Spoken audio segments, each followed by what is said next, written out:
Hi, my name is Yumi Auchi. Today I'd like to talk about fake review detection in Yelp. Our objective is to determine if the review in Yelp is fake or real. Given data is over 330 rows with about 6 columns, and target variable is real review and fake review. This is our workflow. First, we obtain domain knowledge, do exploratory data analysis, conduct statistical tests, and get insight. Based on that, we're going to make features and build machine learning models.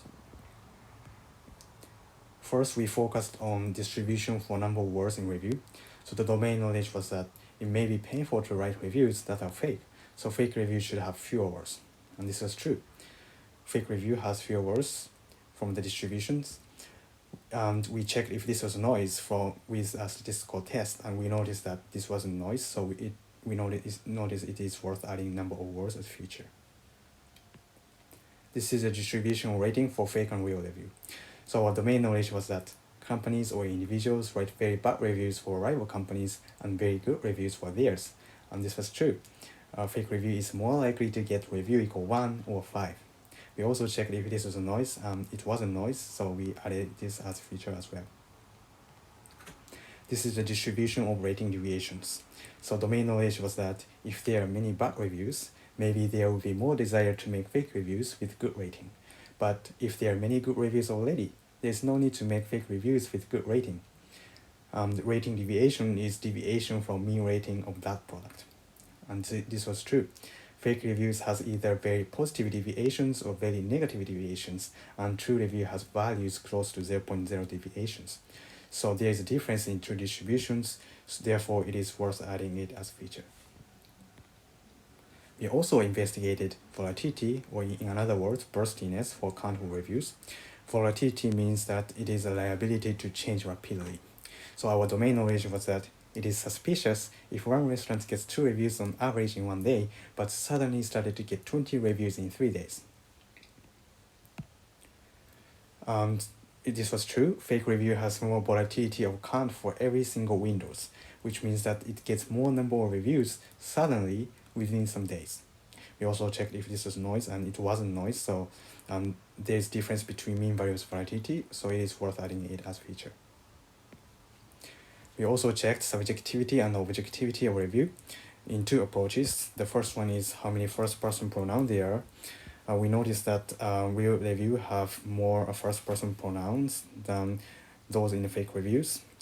Maybe because fake users don't have real experiences, so maybe they tend to use slightly less first-person pronouns. The second approach is to check emotion from sentimental score from review, and we found out that there are some differences, so we added this as a feature as well. Other questions we had, the first one is, does a fake account only post fake reviews or also real reviews? And we noticed that 99% of users post either fake or real reviews, but not both. So user ID is very important. If one person writes fake reviews, almost all reviews from this person are also fake. The second question we had is number of reviews per real and fake accounts. We noticed that the reviews of a real account have more than those in fake accounts. Therefore, maybe count feature per user ID is important.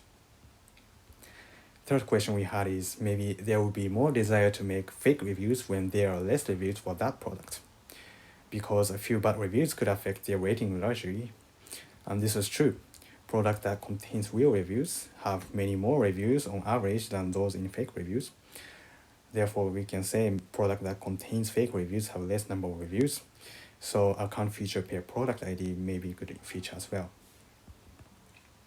About model, we used light GBM for 2 reasons. The first one is that data is large, so we needed first model like light GBM. The second reason is that GVDT models have better accuracy than any other ML models for most of the times, and are near equal to have same accuracy with deep learning models in tabular data if feature engineering is properly applied. About details of the model, first, a target is adjusted, so fake review and real review are evenly distributed. This is because to get more insights and research about features, like which features improve better to distinguish fake and real reviews, but not to get practical machine that works in real life. And 2 things we want to tell. The first one is that We used a time series split to prevent target leakage. Target leakage means that the model learns future values. Therefore, it has some extremely good test accuracy. The second one is that we numerically encoded product ID and user ID because it has high dimensionality. Since tree models use only inequality signs, it is able to distinguish them correctly. This is the result. Target is adjusted.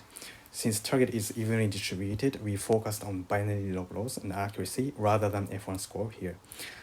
We noticed that model is able to predict target accurately for 68% of times. And we noticed also that there is nice improvement by adding our created features. This is our feature importance. There are some points I want to make. The first one is user ID is the most important. Well, this is obvious because 99% of users only post fake or real review, but not both. And second one is that number of reviews per product and per user have also a higher importance. And third one is sentimental or emotional score has pretty good amount of importance as well. This is a shape values. Shape values basically describes a feature, which feature affects target how much in the model. So shape value is proportional to probability of being fake. Here we did the label equal 0 means real review and label equal 1 is a fake review. There are some interesting points we want to make. The first one is that probability of being fake review equal 1 increases as the number of words gets lower. There is clear differences in the plot. And the second one is that when rating deviation is very low, if it is less than 0, the probability of being fake increases. So for example, let's say average rating restaurant A is 4.0. If the rating is 1.0, the probability of being fake review is higher because rating deviation is very negative value.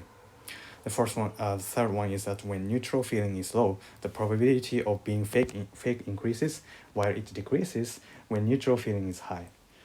If the user review contains extreme values, it is more likely to be fake review. This is a tree split of the first tree boosted by right GVM. We notice that number of words, rating variations, and sentiment score plays very significant role. Thank you for listening.